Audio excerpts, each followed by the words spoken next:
saya sangat-sangat happy dengan coach yang terbaik lah pada saya, sebab segala penerangan dia very simple tapi mudah faham.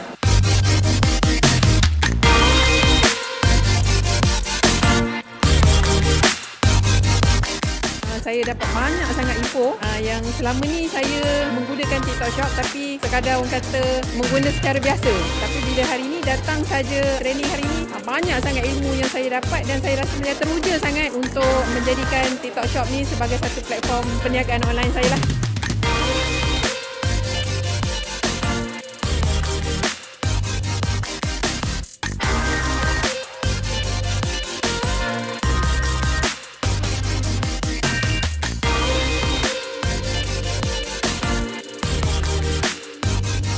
Terima kasih Nadi sebab bagi kita peluang untuk join program ni. Terima kasih.